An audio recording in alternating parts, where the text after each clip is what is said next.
안녕하세요, 이한쌤입니다. 오늘은 전화영어 하기 전에 정말 꼭 아셔야 될 것들이랑 어떤 사람이 전화영어를 하는 게 좋다 이런 것들 좀 자세하게 알려드릴게요. 일단 제가 지금까지 상담한 거랑 만나본 학생들이랑 가르쳐본 학생들 전체 다 포함해서 한 10,000명 정도의 학생을 만나봤는데 그 중에 영어를 잘하는 학생들이 많이 있잖아요. 그런 학생들한테 다 물어봐요. 항상 어떻게 해서 영어를 잘하게 됐냐. 그 중에 단 한 명도 전화영어를 언급하는 학생이 없다는 거, 그건 정확하게 알고 계셔야 돼요. 저도 전화영어를 해봤는데 누가 이제 영어 어떻게 공부했냐 할 때 전화영어를 언급하지 않게 돼요. 왜 그러냐면 이제 전화영어를 통해서 레벨업이 됐다라고 얘기를 하기에 좀 그런 거가 있어요. 그렇다고 이제 전화영어가 도움이 안 됐냐? 그것도 아니에요. 일단 전화영어는 보조 교육수단만 가능한 것 같아요. 전화상으로 무언가를 학습한다라는 거가 되게 힘들어요. 귀로 듣기만 해서 뭔가를 공부한다는 게 되게 힘들어요. 우리가 공부한다라는 건 눈으로 보고 적어보고 그런 행위들 있잖아요. 그런 행위들이 없이 무언가를 머릿속에 집어넣는다, 이게 좀 힘들어요. 이미 내 머릿속에 있는 것들 활용이 되는 거예요. 예를 들면 막 학교에서 공부를 되게 열심히 했어요. 문법 공부 다 하고 단어 다 하는데 도대체가 대화할 사람이 없어요. 그러면 이제 전화영어 같은 걸 통해서 대화를 한번 해볼 수가 있죠. 그래서 첫 번째, 전화영어가 도움이 되시는 분들이라 하면 이미 공부를 좀 하신 분들, 이미 내 머릿속에 좀 들어있는 게 많다 하지만 내가 활용할 곳이 없다, 그런 경우에는 보조수단으로서 가능해요. 보조수단으로 가능하다는 이유는 왜냐면 어느 순간 이상으로 더 이상 레벨이 늘지 않아요. 들어가는 게 없으니까. 있는 것만 조금 이제 활용만 하는 거니까. 그 다음에 이 두 번째가 사실 중요한 부분이기도 한데, 전화영어라는 거의 가장 큰 장점은 내가 어디에 있어도 전화기만 있으면 그냥 전화를 받아서 영어를 한번 해볼 수 있다. 그게 가장 큰 장점인데 문제는 전화를 받질 않게 돼요. 내가 어디에 있던지 간에 내가 영어를 해야 되는데 잘 못하는데, 영어를 막 사람들 주변에 있는데 전화를 받아서 영어를 하려니 얼마나 쪽팔려요, 그죠? 이게 가장 큰 단점 중에 하나이기도 한데, 아이러니하게도 내가 집에 혼자 딱 공부할 수 있는 그런 환경이 있는 상황에서 전화를 받아야지만 이게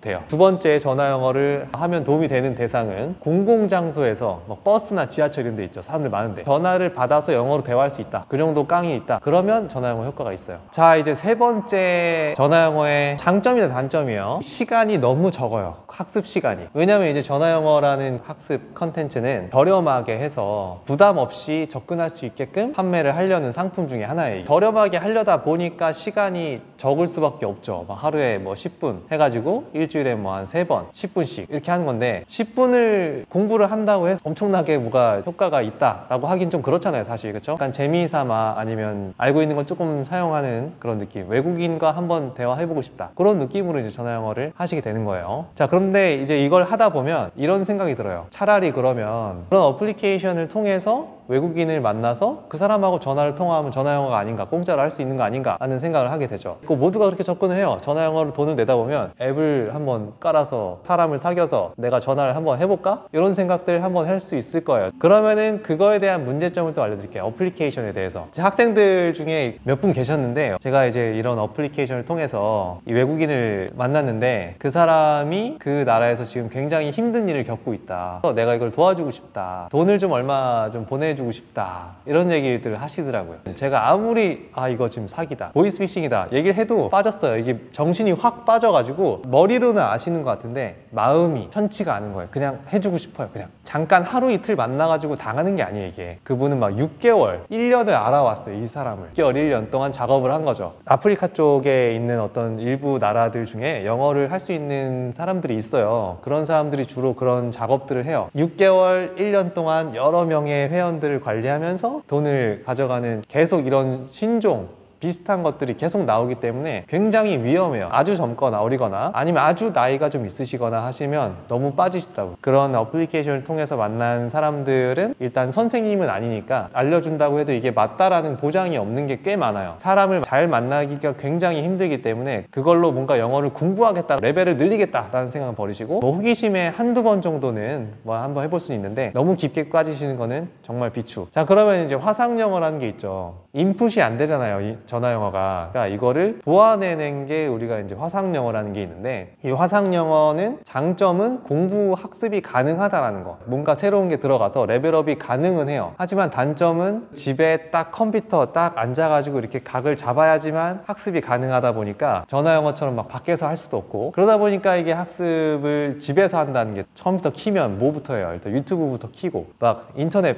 해야 되잖아요, 그죠? 그러니까 이게 되게 학습 동기가 굉장히 굉장히 떨어져요. 이게 뭐 학원이나 이런 데 가면은 그래도 주변에 사람들이 공부를 하고 있고 분위기라는 게 있잖아요. 근데 그 집이라는 내 공간에서 컴퓨터 켜서 공부를 한다? 굉장히 좀 쉽지 않은 이야기 중에 하나라서, 그렇기 때문에 전화영어랑 화상영어 어플리케이션을 통해서 내가 레벨업이 됐다라고 얘기하시는 분이 없다는 거, 그걸 주의해서 접근하시면 돼요. 여기까지 할게요. 궁금한 거 있으시면 댓글 달아주세요. 감사합니다.